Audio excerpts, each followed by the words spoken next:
Hey everyone, thank you for joining us today for Prompting 101. My name is Hannah. I'm part of the Applied AI team here at Anthropic. And with me is Christian, also part of the Applied AI team. And what we're going to do today is take you through a little bit of prompting best practices, and we're going to use a real-world scenario and build up a prompt together. So a little bit about what prompt engineering is. Prompt engineering, you're all probably a little bit familiar with this. This is the way that we communicate with a language model and try to get it to do what we want. So this is the practice of writing clear instructions for the model, giving the model the context that it needs to complete the task, and thinking through how we want to arrange that information in order to get the best result. So there's a lot of detail here, a lot of different ways you might want to think about building out a prompt. And as always, the best way to learn this is just to practice doing it. So today we're going to go through a hands-on scenario. We're going to use an example inspired by a real customer that we worked with. So we've modified what the actual customer asked us to do, but this is a really interesting case of trying to analyze some images and get factual information out of the images and have Claude make a judgment about what content it finds there. And I actually do not speak the language that this content is in, but luckily Christian and Claude both do.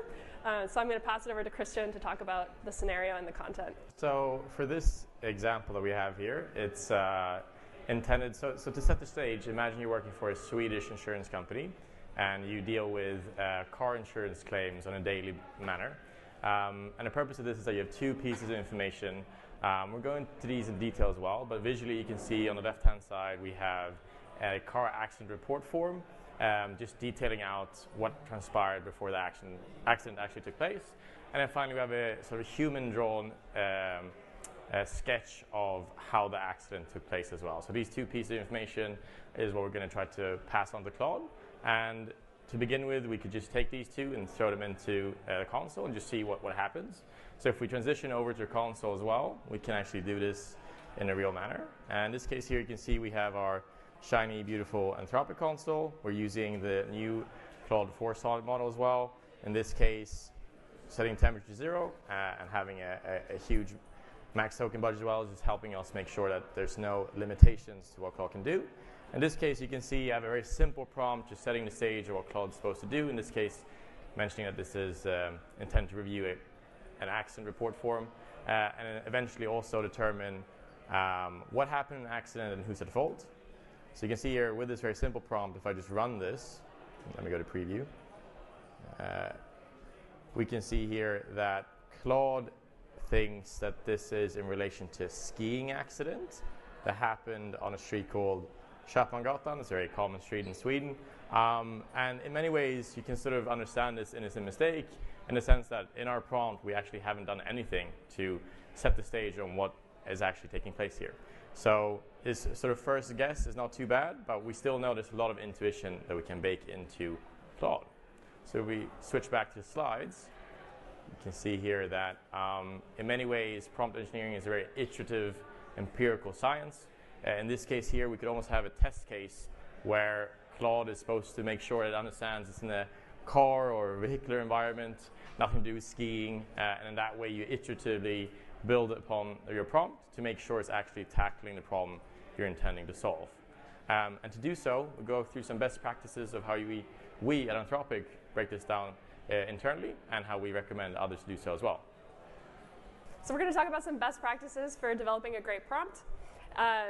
First, we want to talk a little bit about what a great prompt structure looks like. So you might be familiar with kind of interacting with a chatbot, with Claude, going back and forth, having a more kind of conversational style interaction. When we're working with a task like this, we're probably using the API, and we kind of want to send one single message to Claude and have it nail the task the first time around without needing to kind of move back and forth. So the kind of structure that we recommend is setting the task description up front. So telling Claude, what are you here to do? What's your role? What task are you trying to accomplish today? Then we provide content. So in this case, it's the images that Christian was showing, the form and the drawing of the accident and how they occurred. That's our dynamic content. This might also be something you're retrieving from another system, depending on what your use case is. We're going to give some detailed instructions to Claude, so almost like a step-by-step list of how we want Claude to go through the task and how we want it to tackle the reasoning. We may give some examples to Claude here's an example of some piece of content you might receive. Here's how you should respond when given that content. And at the end, we usually recommend repeating anything that's really important for Claude to understand about this task. Kind of reviewing the information with Claude, emphasizing things that are extra critical, and then telling Claude, OK, go ahead and do your work. So here's another view. This has a little bit more detail, a little bit more of a breakdown, and we're going to walk through each of these 10 points individually and show you how we build this up in the console.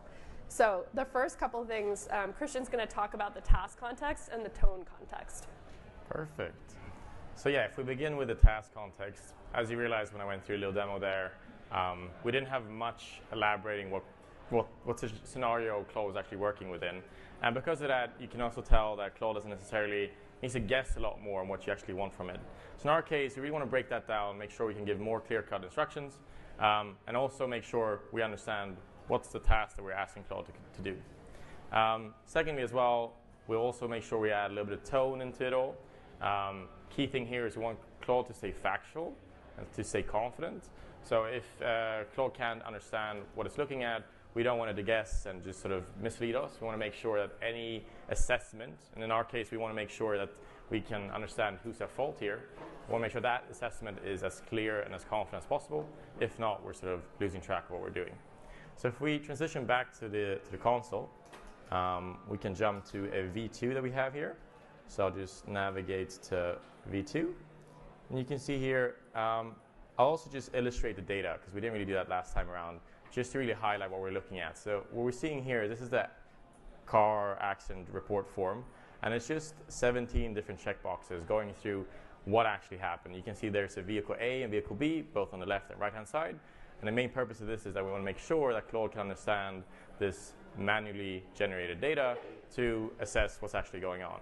And that is corroborated by, if I navigate back here, to the sketch that we can highlight here as well. In this case, the form is just a different data point for the same scenario. And in this case here, we want to bake in more of that information into our version 2. And by doing so, I'm actually elaborating a lot more on what's going on. So you can see here I'm specifying that this AI system is supposed to help a human's claims adjuster that's reviewing car accident report forms in Swedish as well. You can see here we're also elaborating that there's a human-drawn sketch of the incident, and that you should not make an assessment if it's not actually fully confident. And that's really key, because if we run this, you'll see that, and you can see it's the same settings as well, Claude 4, our new shiny model, 0 temperature as well. If we run this, we can see here what actually happens. In this case, Claude's able to pick up that now it's relating to car accidents, not skiing accidents, which is great. We can see it's able to pick up that vehicle A was marked on checkbox 1, and then vehicle B was on 12. And if we scroll down, though, we can still tell that there's some information missing for Claude to make a fully confident determination of who's at fault here. And this is great. This is pertaining to the task you have set. Make sure you don't make any claims that aren't factual, and make sure you only sort of assess things when you're confident. But there's a lot of information we're still missing here regarding the form, what the form actually entails, and a lot of that information is what we want to bake into this LLM application as well. And the best way of doing so is actually adding it to the system prompt, which Hannah will elaborate on. So back in the slides, we have the next item we're going to add to the prompt. And this is background detail, data, documents, and images. And here,